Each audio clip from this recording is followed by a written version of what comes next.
Be sure and tell them Large Marge sent ya.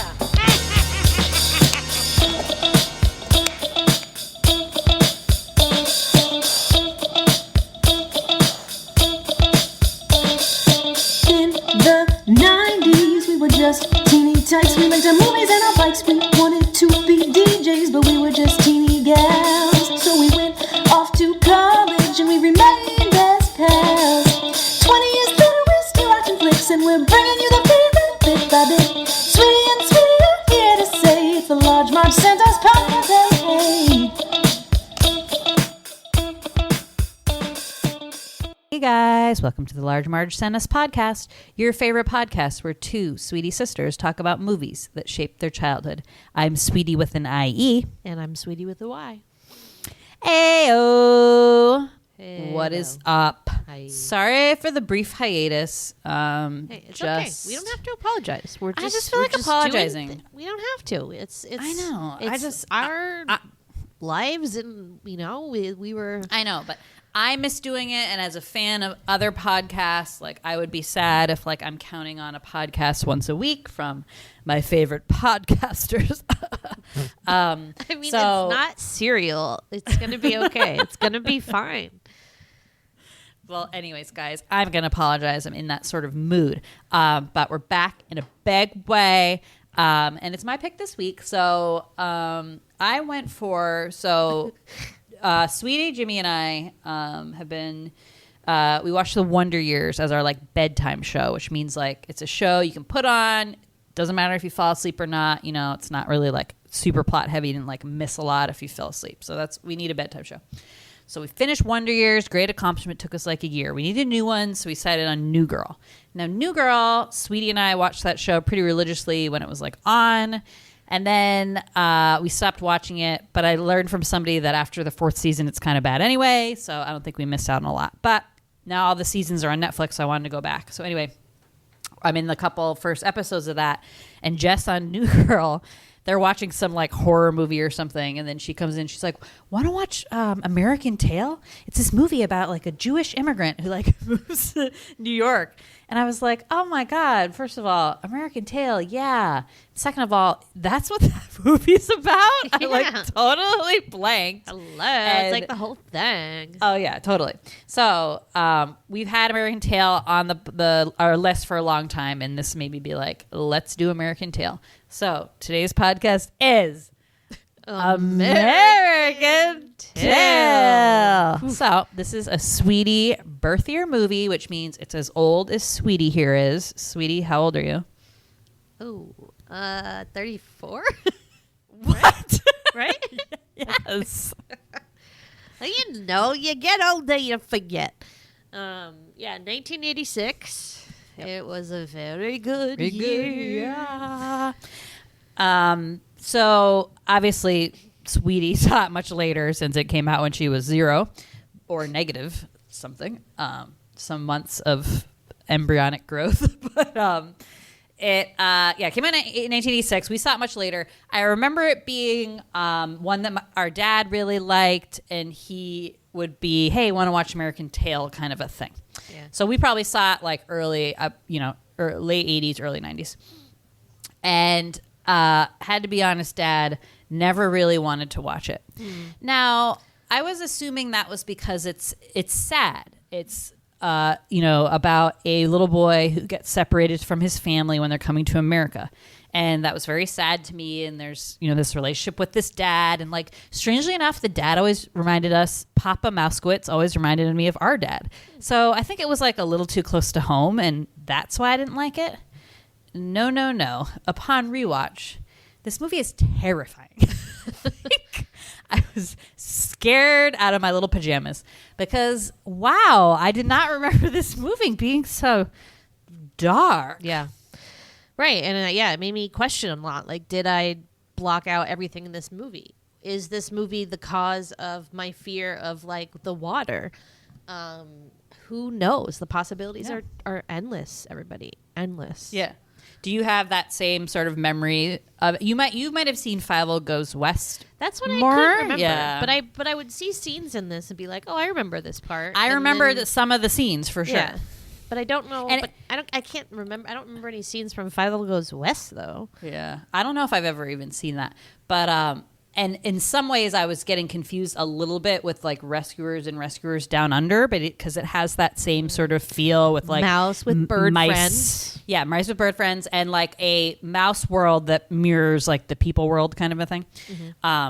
So I think I was getting confused a little bit in my head. Anyway, but definitely one of the non-Disney cartoons that was like in circulation for us, and most of those were actually done by the same director. So the director who did this movie, Don Bluth, who was a former Disney animator. So had a bit of he didn't have like a falling out with Disney, but like some of the cartoons he was working on, like he didn't think that the animation was like up to par. So him and a bunch of other animators left and created their own animation studio and decided to like do things the way they wanted to. So the first one that they did was Secret of Nim. Have you ever seen that? No. Again, but, mice and also very Right. dark. Yep. Never seen it either. And then pretty much like any other 80s, early 90s non-Disney cartoon you can think of. All Dogs Go to Heaven. Yep. All Dogs My Go to Heaven favorite. is one. What else? Rock-a-Doodle. Did he do that Yep. one? Yep. Okay, here's my sweetie confusion. I thought Don Bluth and Dom DeLuise were the same person this whole time until Well, that today. would be handy now, wouldn't Until it? today, I looked at IMDb and I was like, "That's what Don Bluth looks like." I thought he looked like the guy from Robin Hood Men in Tights, Oh, man. and I was like, "Wait, is that Dom DeLuise?" No, no. Is he in that? He might be. the Godfather guy. Yeah. with the isn't he lizard. the Godfather guy? Yeah. Is that Dom I think so. DeLuise? Yeah. Yeah. And isn't he Pizza the Hut in Spaceballs? Oh, maybe. Yeah. But I Yeah. thought they were the same person. Turns out they're not. But Yeah. good for him. You know, I'm sure he was sick of Disney's bullshit and like their Yeah. bullshit storytelling. He's like, I want to tell a story like it is. And so maybe that's kind of what we're responding to here, because Yeah. in Disney, we're used to this very sterile kind of like beautiful world where nobody really dies. Like things happen, but you don't really see the after effects. There's a couple scary moments, but nothing that really pushes you over the edge. Yeah. And then here it's just like real life, man. It's just real life. You just gotta, Yeah. it's not all happiness and rainbows. Yeah. Definitely. He also did Land Before Time also. Oh God, and all these Fucking okay. Now I sad. know why all these movies. I you know. Wow. Thumbelina. Did you ever see that one? No, but I remember Yeah. like some like the Swan Princess. Did you do that one? Yeah, I that don't. Not to that one. Anastasia though was that's a the good last one they said. So these are all love ones that I really song. liked. Yeah, they had some good songs. The animation was really nice. You know, Disney like adjacent, I'd say. But like I agree with what you're saying that it does seem to be a little bit more darker. They actually like. Other than Bambi, I feel like, you know, all the other parent death and all that sort of hard stuff is sort of off camera for Disney stuff. Whereas these ones, they're actually, you know, on camera. And Or that it's just like one part takes place. like Or one it's part one of scary, part of like it. the Stampede in The Lion King, or Right. like the Bambi incident at the beginning, and then that's it, right? And then it's like that's it. This was the whole Yeah. time. The whole time scary. This was the whole time. So for me, I feel like this was like the Schindler's List of kids movies for me. Like, I'm glad I saw it when I was little, but I don't think I like ever I don't think I'd be like, Dad, can I please watch Fievel? Because I don't know like why I would want to watch that ever it. again. I know. Boy, And like, yeah, so definitely, I don't know, interesting. Heavily, Steven Spielberg heavily involved in it. I think he like produced it. It said like a Steven Spielberg film, whatever that means. I think it means a producer, right? Producer, yeah. Yeah. Also, Steven Spielberg's grandfather's name was Fievel. Cool. So we got that little injection in it. He just has his mitts everywhere. Like he just, who knows how much he had to do with this, but it's like everybody were naming the character of this movie after Steven Spielberg's grandmother. No. Grandfather. Wait, so, yeah. grandfather or grandmother? Father. Grandfather. Yeah. Yeah. And at the time, it was the highest grossing non-Disney animated film. So when it came out, Go Don. the Disney had a movie that also came out this year that didn't do as well, even though I guess Fievel like didn't get that good reviews. Interesting. Probably were like, damn, too scary for kids. Do not take your kids to this movie. Yeah, They will have nightmares for Stay years. away. So who are, if any, of the famous voice actors in this one? So you already mentioned I'll one. tell you, I couldn't believe it. I'm sitting there, I'm watching the television, and I see Christopher Plummer. It's just kind of tucked in the middle of all these like people whose names we don't know, and then it's like Christopher Plummer, Henri. It's like, what the fuck? I know. So I mean, wow, all star, So good. Cameo. I really there. enjoyed enjoyed that performance. I really would knew? never have recognized it was him. His singing, he was in The Sound of Music, so Right. we know his singing You know is we pretty could do good. that, yeah. And it was really great. Love that character Yeah. of Henri, the French pigeon. Yeah. And then Dom DeLuise is yep. the ginormous cat tiger. Tiger, who is basically the Cowardly Lion. Let's be honest, right? Yeah. I feel like he had big Sweet. inspiration from Cowardly Lion stuff, Sure. but I just want to know really why he's cute. so much bigger than all the other cats. why is he so much bigger? That Was he T-shirt did not actually fit a him. tiger? I know. What's happening? It was huge. But and that's- then the cat who pretended to be a rat must have been very small because he was interacting I could with not mice. figure out what was going on. I was like, what? I didn't even notice the difference. First of all, I thought he was just making a funny face. I was like, what's the big deal? And then I mean, we'll get to it, but it's wow, shocking. That was a shocker to me, but then I did remember oh shit, yeah, this is a big plot twist. Well, I confused his name with the Tammany Hall mouse's name. Right. Who is that? I I confused. What's his name? It's like Happy Henry or something like that, or But then- something friendly. yeah, it's- something. Yeah. It was confusing. Anyway, and then Madeline Kahn, hilarious as Gussie Mouseheimer, the hilarious Oh my rich God, I lady didn't who know that. deals everyone is riles everyone up to fight the cats. And I guess if you've ever seen Blazing Saddles, I have not, but she plays a similar character to that, where it's a German woman who does her W's are all a Wally. Yeah. Let's Oh my have God, a that was- Wally. that was so funny. Oh, what? So she was really fun in that. Love that. And there's I think a couple other older actors. The dad, Papa Mouskowitz, is the dad from Yentl. So Naturally. might be a famous actor, but we don't know him. And then the little boy didn't end up really doing too much else, I don't think. But he was, who voices Fievel. Oh my God, Adorable. so cute, tiniest little baby voice. Papa. Oh God. So just a couple big names, but no one huge. And then this is one that is I don't know if I'd say musical. I mean, there's songs in it, but they're very, very short. You're talking about 2 verses each. Really easy to memorize. Kind of perfect for cartoons, for and little kids too, because you kind of instantly can remember the song. It's not a little bit more in depth, maybe some of the Disney ones are. And I think all of them were composed by James Horner, so famous composer. I think that's the one that died in the plane crash, right? Pretty sure. Titanic? Yeah. And Is he that- died in the plane was crash. that him? Did he do Yeah, Titanic? Right? I think so. One of the famous ones did. I'm sorry if you haven't died in a plane crash, but one of them did. If this is trending tomorrow, I will be not He's surprised. okay if he isn't.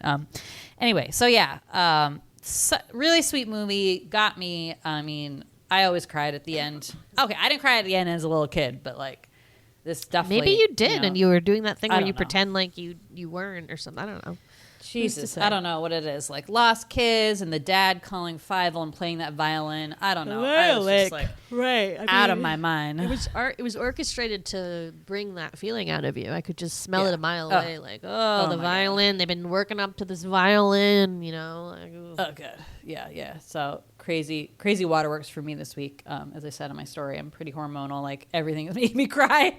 So, I lost it a bit there. But, yeah, good flick. I mean, I enjoyed it. Am I going to, show this to my unborn baby? I'm going to have really decide on what year that's appropriate because I'm just not sure. Just if she asks about it, we don't need to bring call attention to it. I mean, does people who have kids, are kids watching this nowadays? Do you let them watch it? Do more people watch Fievel Goes West? That one seems a little bit more cheery, got to be honest. And it's another movie that is really makes you fall for mice, which is really really unfortunate. Well, that's why I'm shocked that you have this fear of mice because we watch these same movies. I'm surprised I do, and I'm because pretty they are sure. so cute. Right. Like and I think, I still see this version of mice when I see one, and I think that's why I'm not afraid of them, for sure.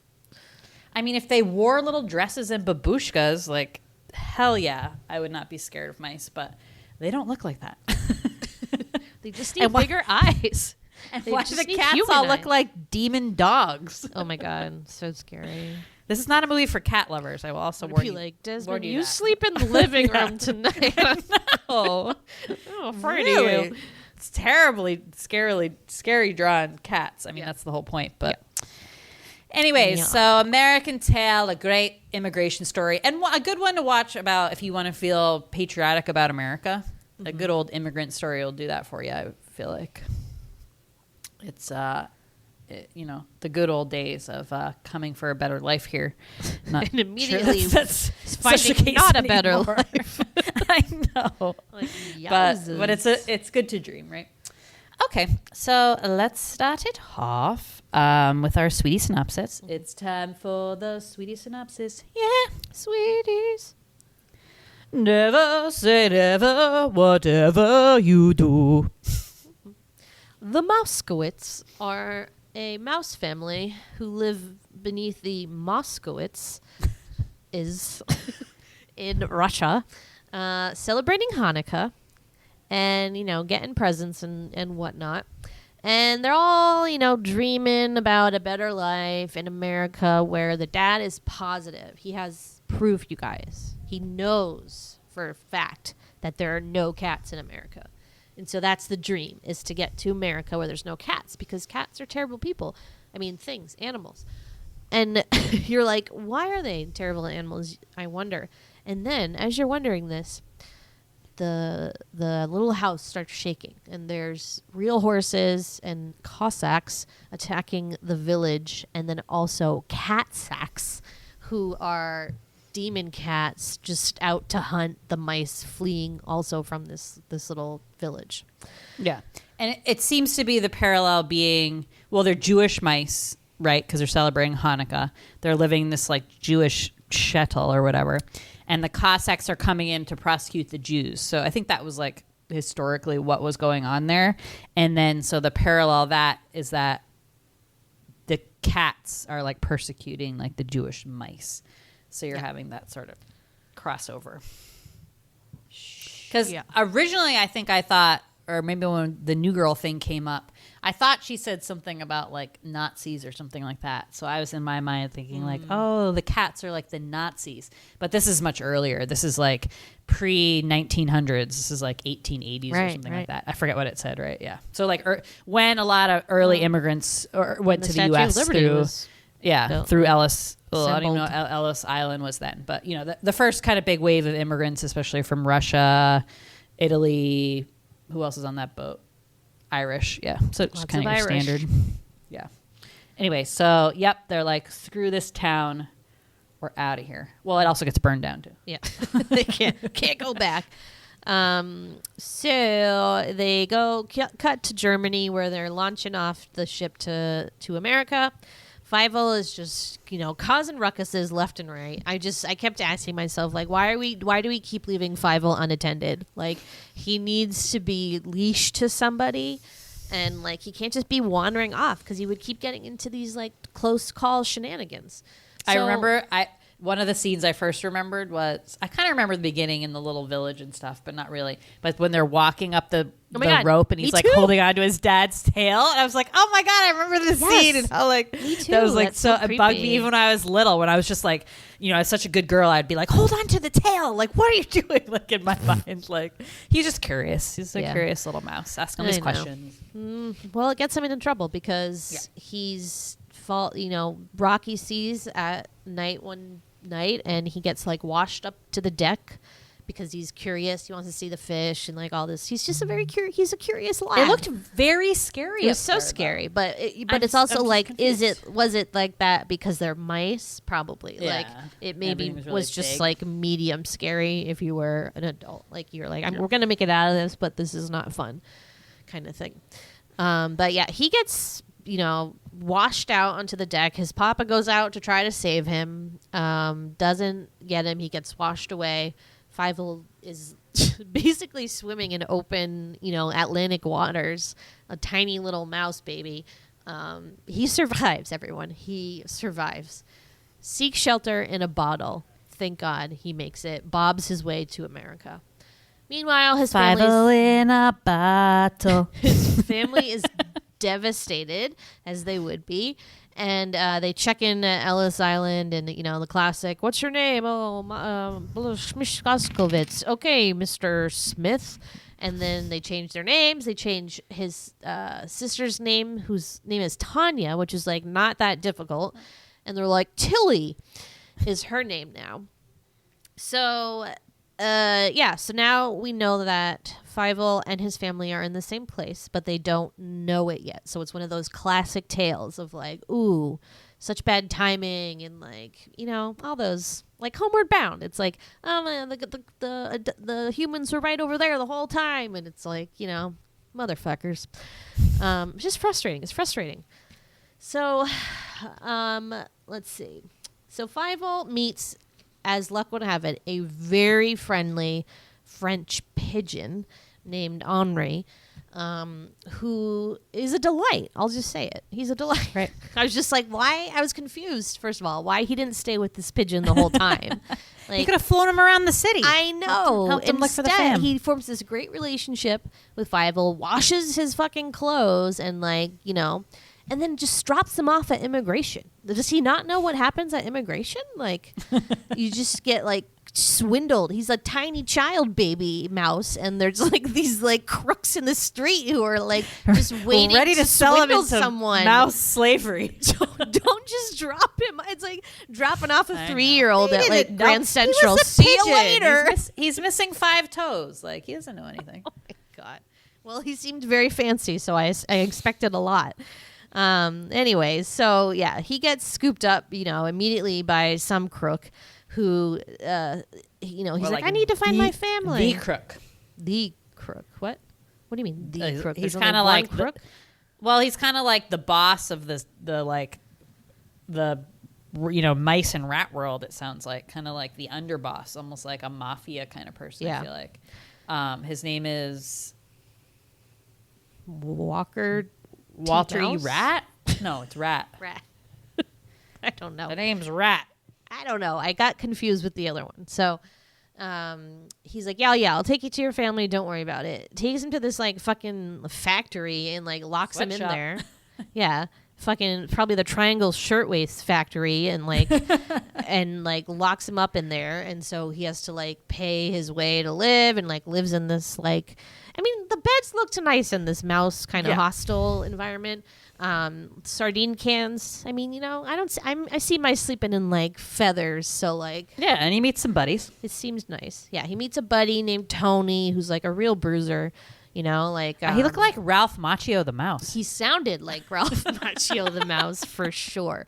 I'll tell you what this movie is not light on, and it's stereotypes. There are so many.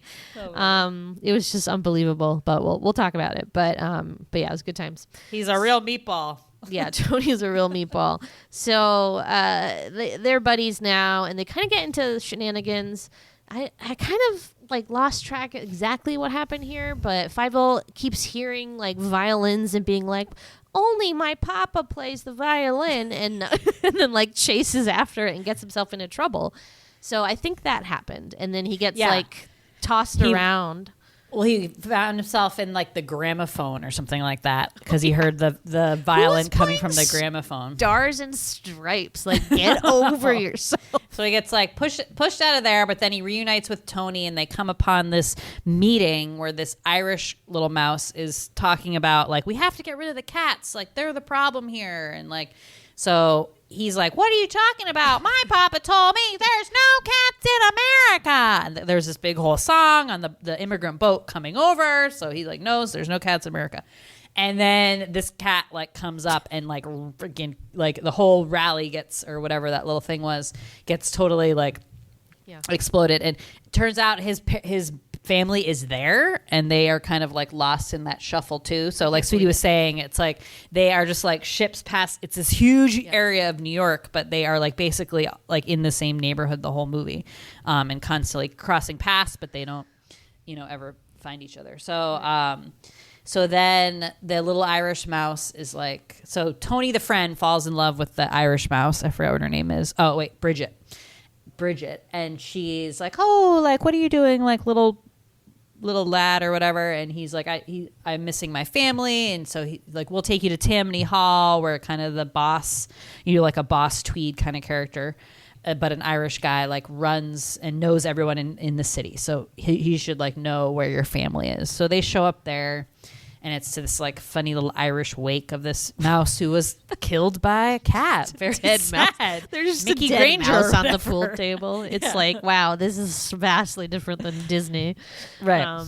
Pretty funny. So when they're there, like the guy doesn't know where his parents are, but then this very rich mouse, Gussie Mouseheimer, strolls in and like, also starts talking about the cats and being like, she's like, oh, there's a dead mouse on the table. For that when she comes in, yeah. I mean, same. I was like, whoa, it was a mouse wake. So but she kind of joins the cause of like, we need to get rid of these mice, and she goes, let's have a wally. So she said, let's have a rally, let's get all the mice together and get some ideas about like, band together and how we can push these mice out of New York. Yep. So that's what they do.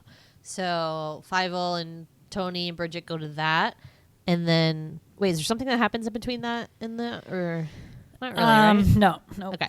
So he like they like it's like the next day, because he sleeps at Bridget's and they sing that sweet little song. Yeah. So we'll talk about that later. I Like miss because my the family, family's missing him, because the family thinks he's dead except the sister. The sister knows she knew he's alive. She just felt it, just like I would feel it if you were still alive. I would know. I hope so. Duh.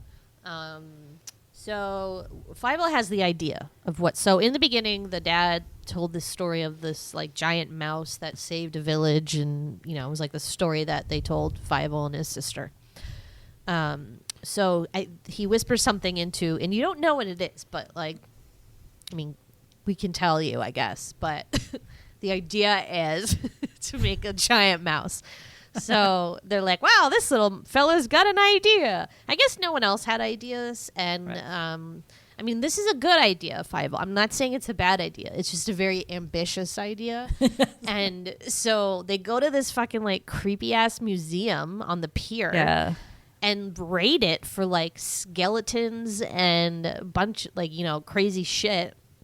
And you're like, what is happening? There was something that's scary also that happened in that scene, but it was just a very creepy place. So they build this giant mouse, and then Fievel again hears a violin and is like, Papa? It's like in the sewer.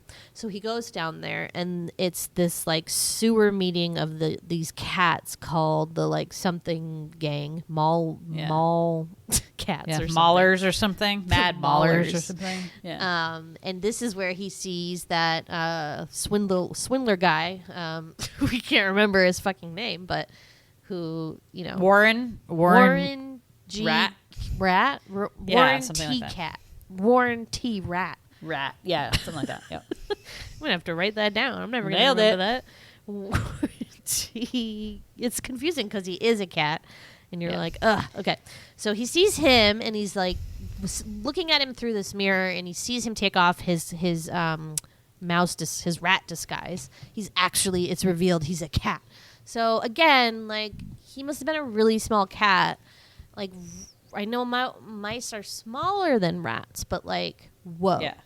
Right. I don't know. I've seen a cat, obviously, and it's a lot bigger than that. And compared to the other cats, like, he does look like pretty small. So, but he was like some sort of, like I said, like mob boss or something. So I think he like was, the mice might have like paid him for protection or something. So there was like something going on with that. It was some like seedy kind of business he had.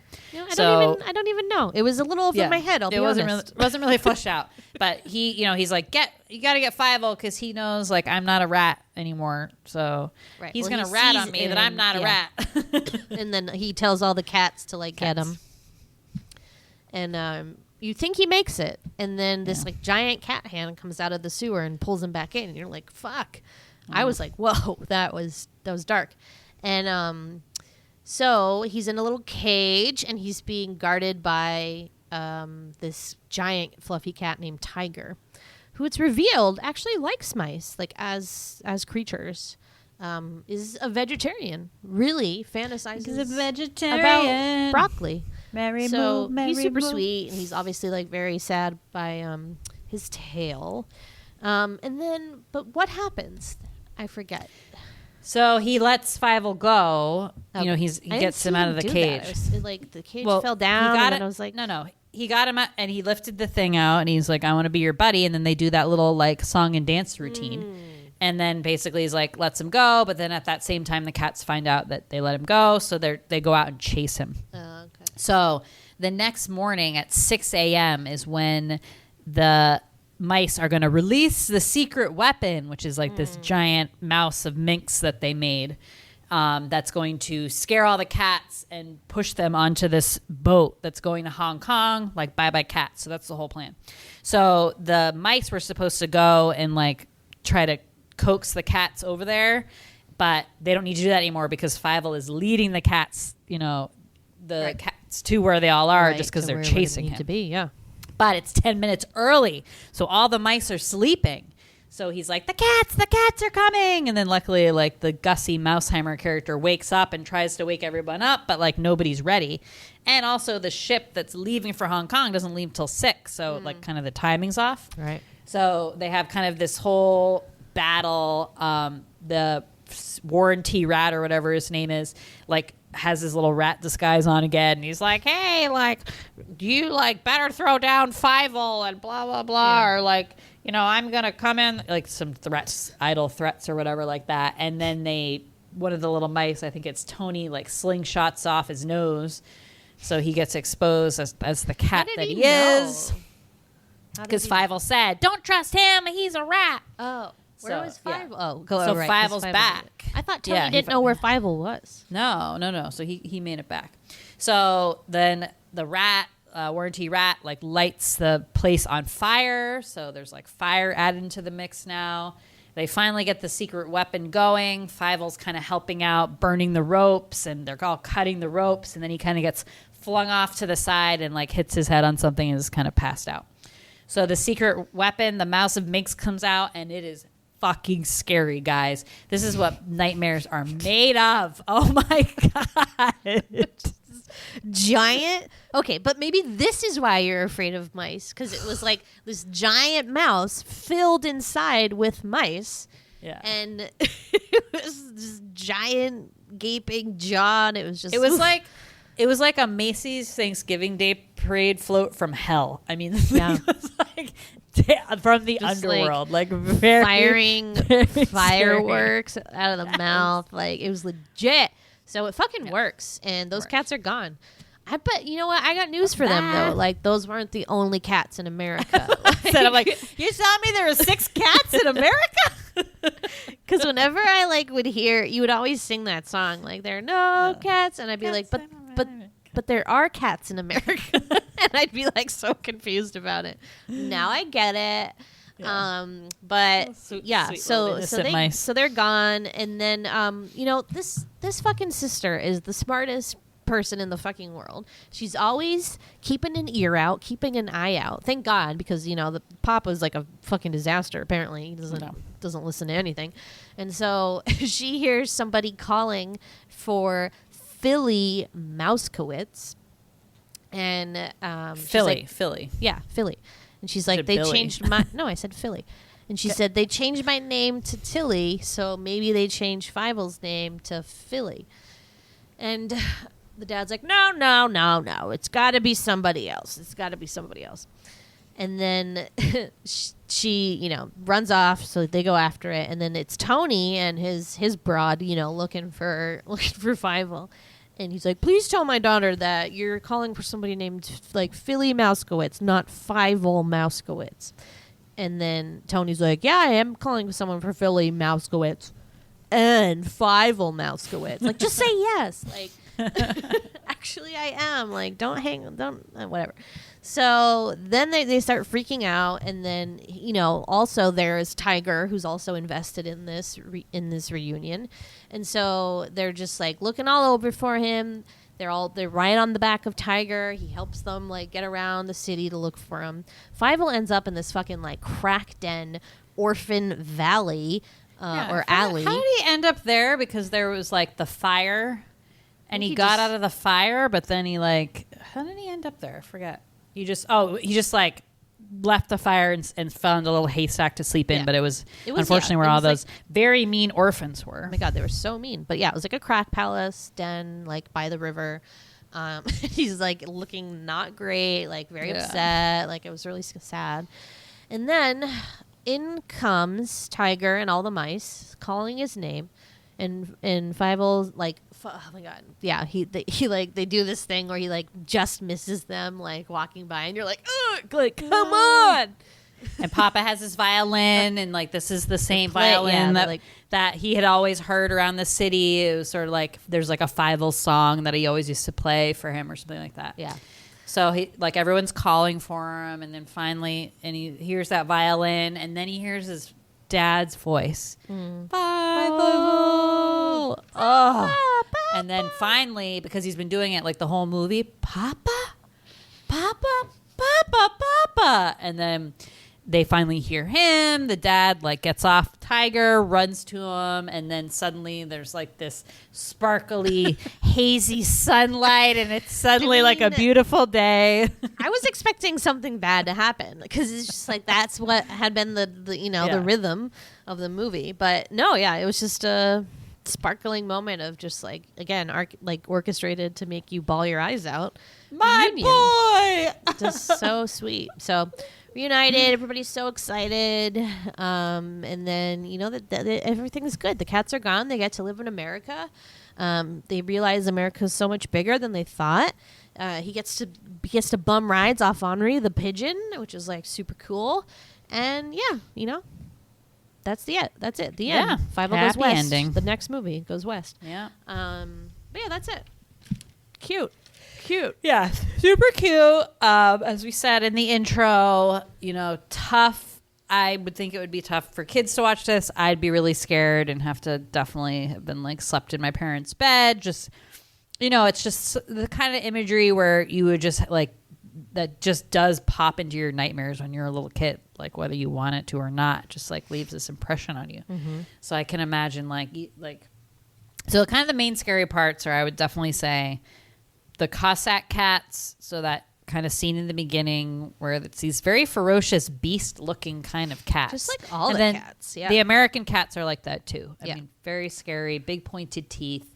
They really don't look like anything like cats to me. I don't know really what they look my like. My cat is very scary. And like if I was a mouse, because they're so much smaller, maybe to them that's what it looks like. Where to us it's just like, So but cute. like, She's not scary at usually all. when Desmond finds a mouse, he's not so much fierce as he is like playful, like he's playing with it. So I think the depiction is false. I'll be honest, way off. Yeah, way off. But I was a little offended. Yes.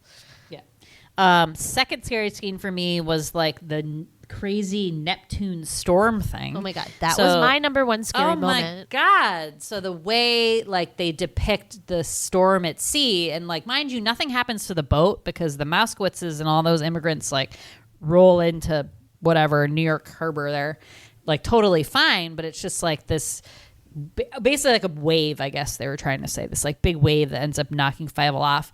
But he looks again like Triton, like from Little Mermaid, like from the like hell, like a devil. Yeah. And then like it was just so scary. Like I can't even, like I'm pretty sure I have had nightmares like that. No, it was so intense. And like poor little Fievel. I mean, how you survive that, I don't know. And then definitely like the Mad Mouse of Minsk or whatever that thing was called, like we said, just like really, really scary. There are also just like a lot of like little, just like scary imagery, like when he goes into the sewer and then like all those cockroaches are like behind him, and you're like, ew. And the thing that ate the cockroaches, what was that? Wait, I don't remember that. Like they fall into the water, and then this like beast, which looks like sort of like a snake, but not really, like it eats them all. Ugh. What? I missed Yeah. that. Oh yeah, it was really What gross. could it be? Yeah, I don't know. Huh. Yeah, but there were lots of images like that. But yeah, mostly the scary cats. I think, I mean, even the Cossacks were a little scary. Yeah. Just that whole scene was very like, whoa, what is happening here? I always think this in movies where the animals are the main characters is that like the humans always look a little busted. It's like they like didn't want to spend too much time on them, so they're like, yeah, just put some blobs on there. That's like, yeah, they're only in the movie for like 5 seconds. We don't need to care like so much about them. So they were not as well designed. I could tell right away. Yeah. Yep. Right away. But yeah. So was that it for scary? That was it for scary things. I think so. Yeah.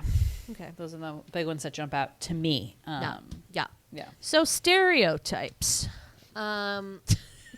Yeah. So on the ship they do that "No Cats in America" song, and then there's all these cats from different countries who like have their little song. So Mice. Oh my God! Sorry. Mice. Yes, mice. I love cats. They're my favorite. So it's just like really hard for me. And they have tails too, so it's confusing. But so the Italian cat, for instance, is this like giant macho like guy with the Italian stuff. That's the first one. I mean, the Jewish one was already ongoing because of the Mouskowitzes. Right. But then you also have the Irish stereotype, which in this case they like literally put a mouse in a leprechaun costume.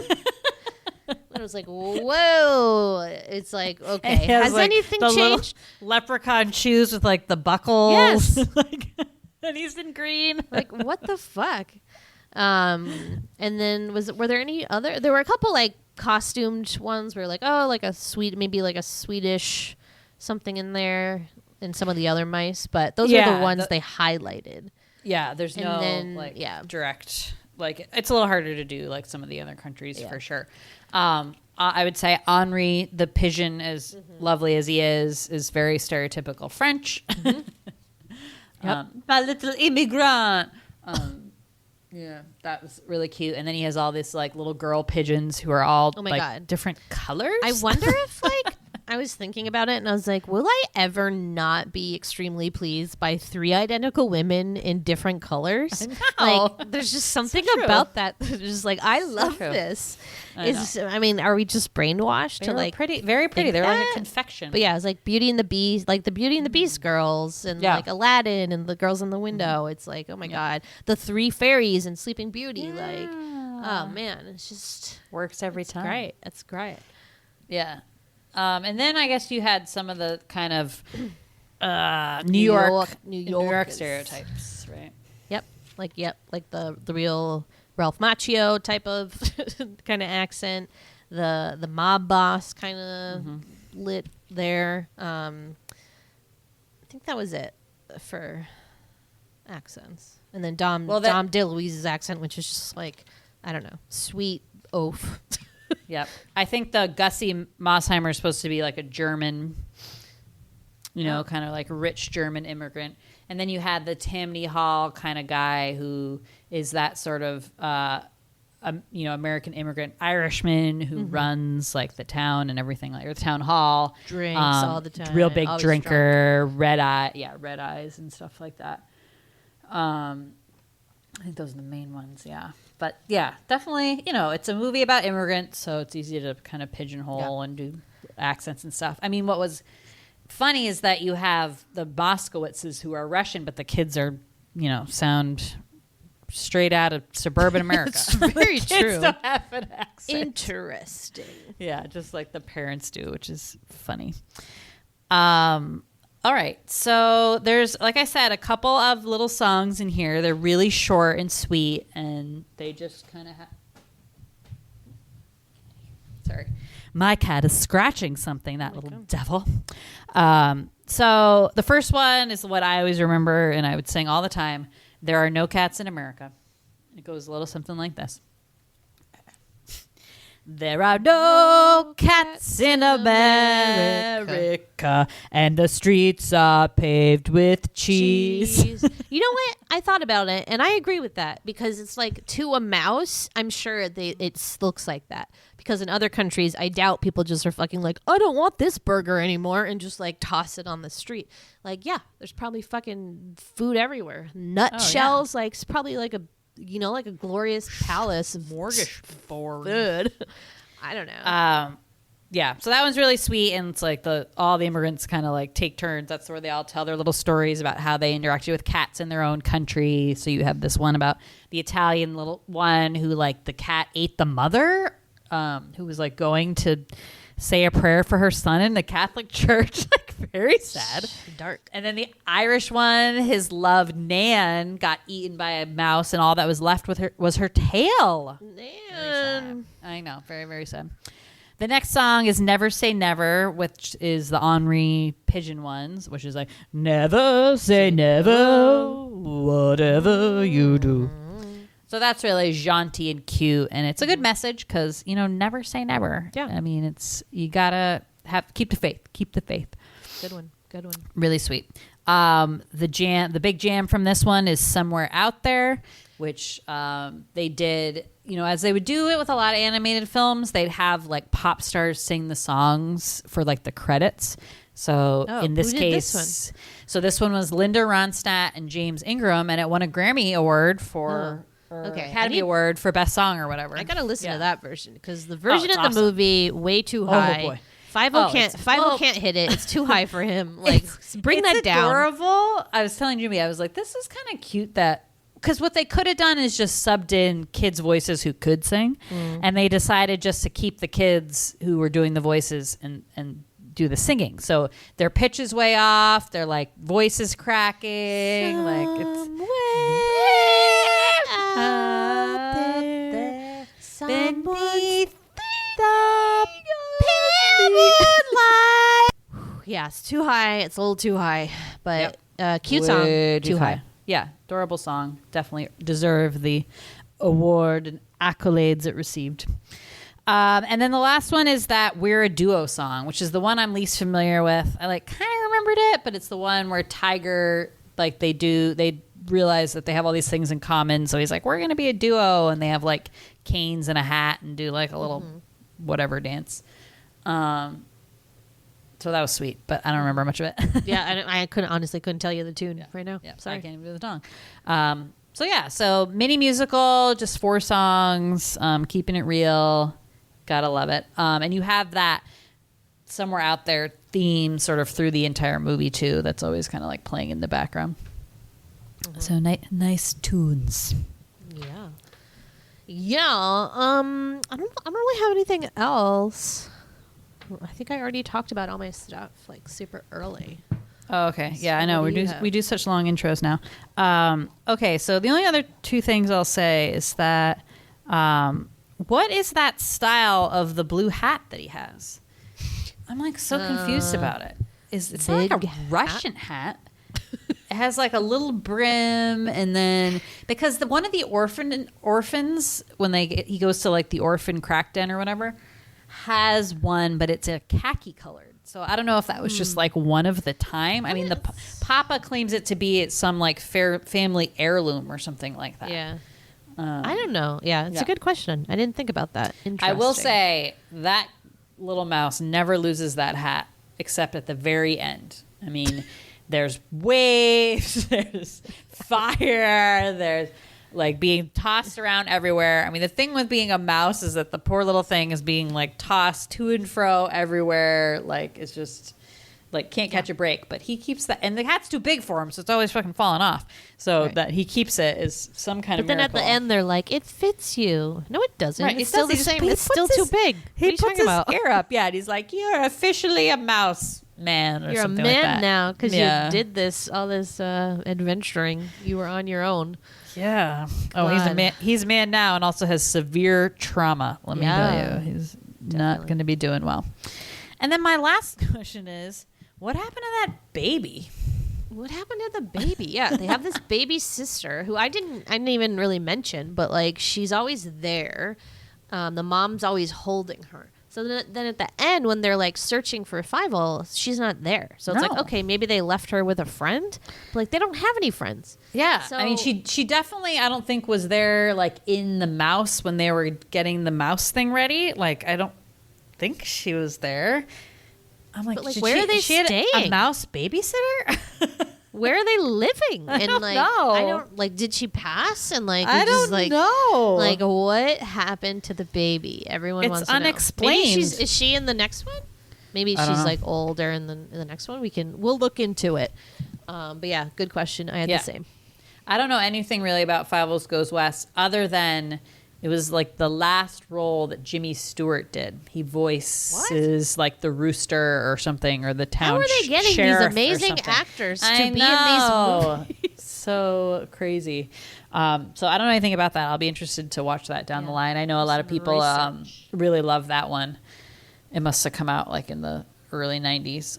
But yeah, I definitely remembered it. And this one isn't. This one's called American Tail, but I think like a lot of people would just refer to it as like Fievel. And then they made it like Fievel Goes West, the title for the other one. So, but yeah, he's a real cutie. I wouldn't throw him to the mouse traps. Let me tell you, he's one cute little mouse, that's for sure. And his like little tunic and all the mice look the same though. Did you ever find that like sometimes you'd be like, "Is that Fievel?" Yeah, and it was just like some other mouse. Oh yeah, well they're mice, of course they're the same. I know, but like usually they have like distinct characteristics, but like they were all kind of the same. Like I know, and like I feel bad saying this, but like I don't think that Disney's animation is like comparable to this. Like I think it's good, but there's like kind of what I'm describing now, where there's like more of a uniqueness to every character.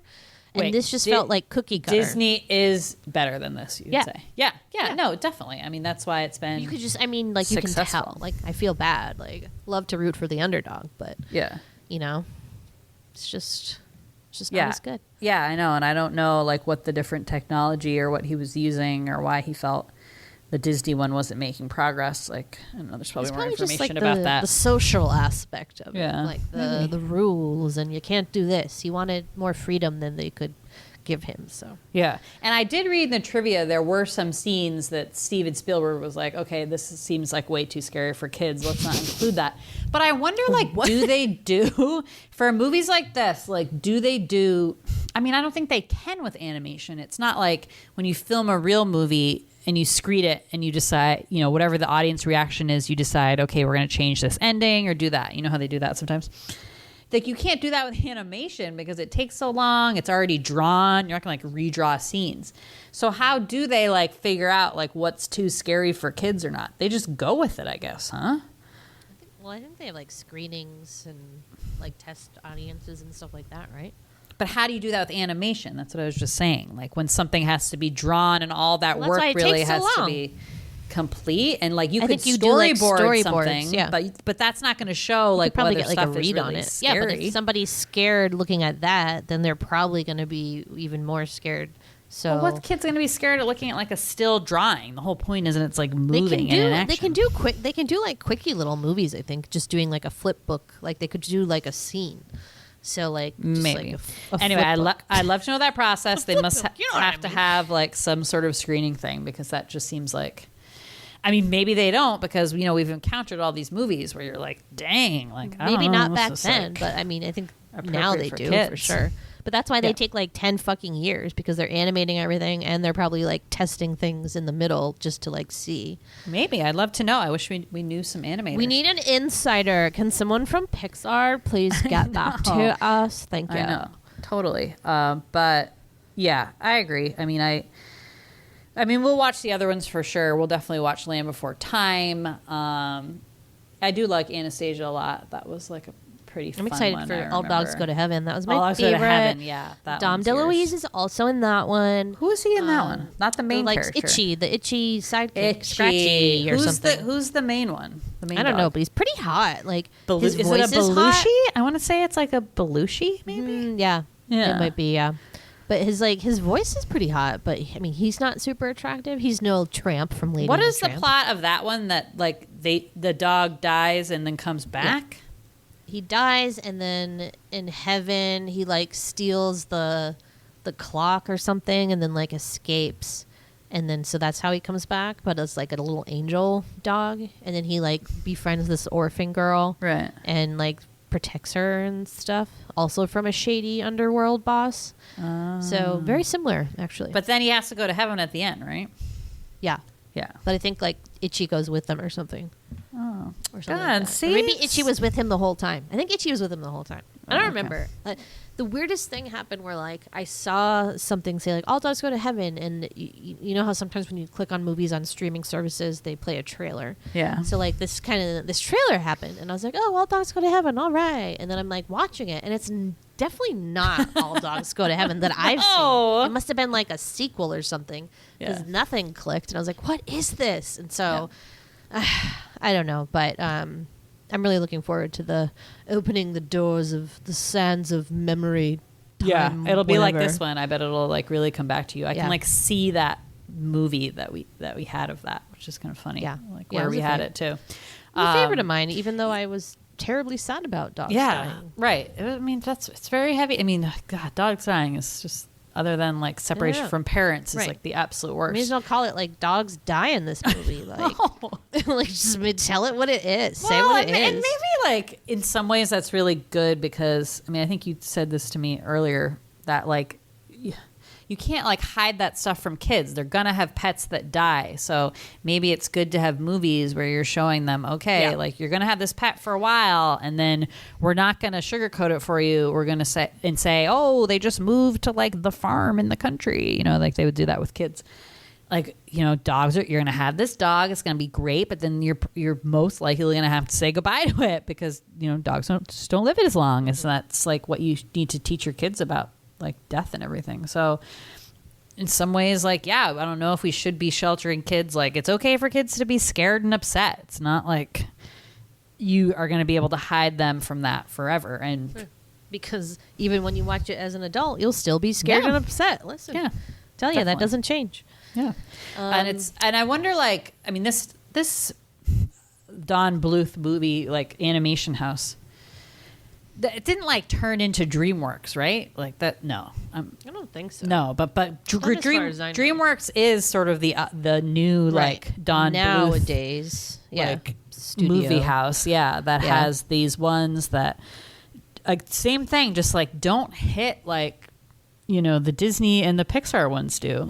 It's just an interesting thing to me that no one's like able to Crack the code. counter that David and Goliath kind of a thing. That magic. Yeah. But good flick, guys. Definitely rent it if you want some nostalgia, and it's so sweet and short too. Yeah. Perfect time. Yeah. Perfect sweetie length.